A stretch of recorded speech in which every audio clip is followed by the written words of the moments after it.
Ayan mga kaibigan, na ikabit na yung sipardi natin, yung pagkakabitan ng bubong. Ayan yung kabilang bahagi, bali tapos na. Dito naman kami sa yung CR sa bubong, para sa kakabitan ng bubong ng CR.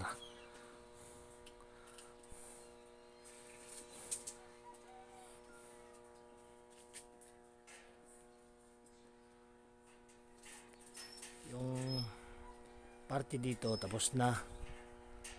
Ayan, pagkabit lang ng bubong yan.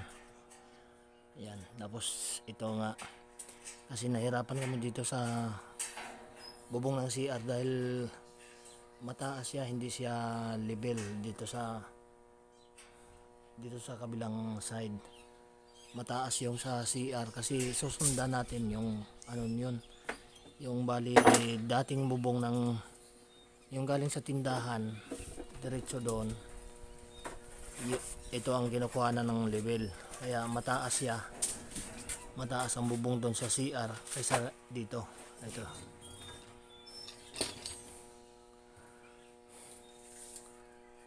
yan, kunti na lang mga kaibigan, matatapos na yung pagwi-welding.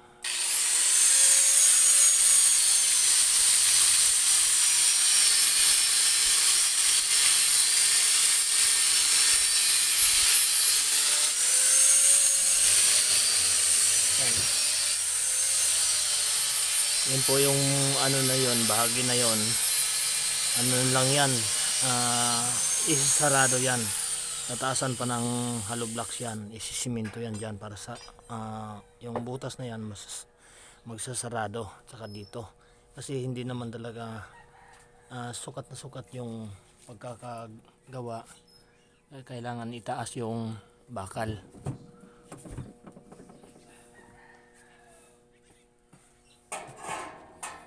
Lalagyan ba ng brace yan para mas matibay. Ang init.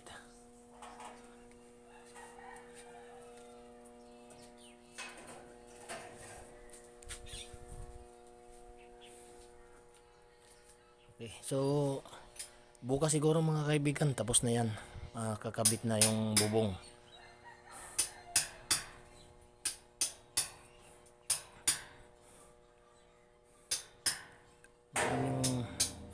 Maraming bakal din ang kailangan. Yung siparli natin tamang tama lang. Doon sa gagawing pintuan pa dito sa sa CR. Itong ng CR, pintuan ng CR. Naglalagay pa dito ng isang siparlin. Tapos doon sa taas ipoporma yan. Kaya kailangan pa ng siparlin. Tsaka dito gagawa pa ng pintuan. Yan sa bahagi na yan. Pintuan dyan. Tapos may steel matting pa kailangan yan.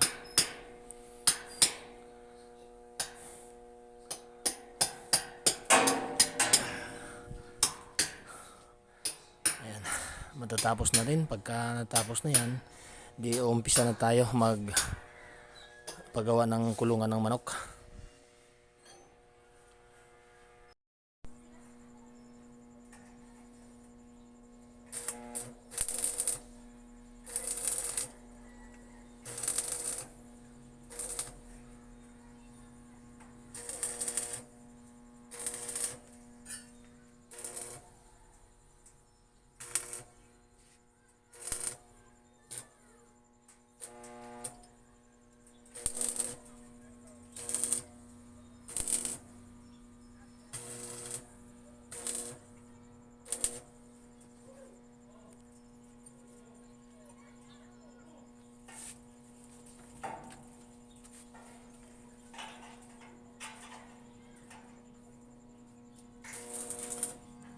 Ayan, matatapos na.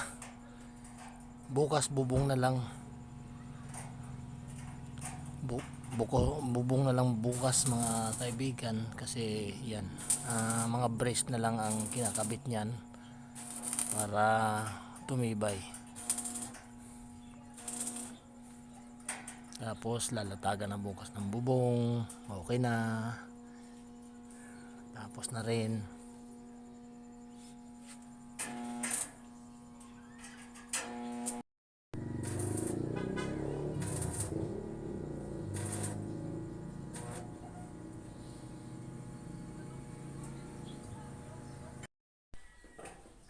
Ayan mga kaibigan, inumpisahan natin na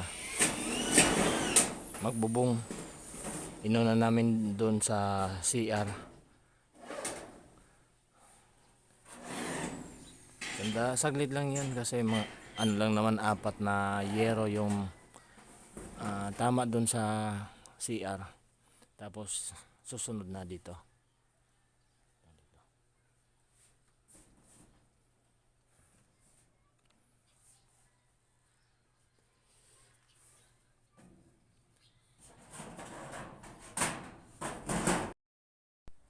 Ayan mga kaibigan, tapos na rin.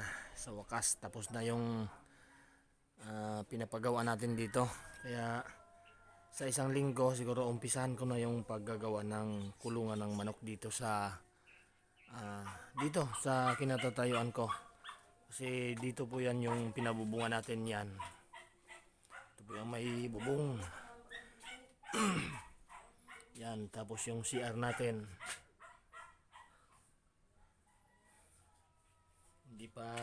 Hindi pa nakinis yung CR, pero ano natin yan, iayos natin yan, papakinis natin.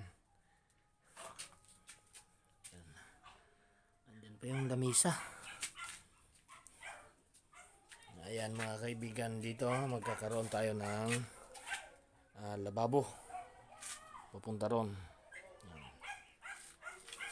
Tapos doon yung gagawa natin ng kulungan ng manok. Ayan, tapos na rin sa wakas mga kaibigan. Okay, maraming salamat. Magandang hapon po sa inyong lahat. At yan, napakainit ang panahon. Sige po, maraming salamat mga kaibigan. Thank you. God bless po sa ating lahat. Hanggang dito lang po ang video natin. Thank you and bye-bye.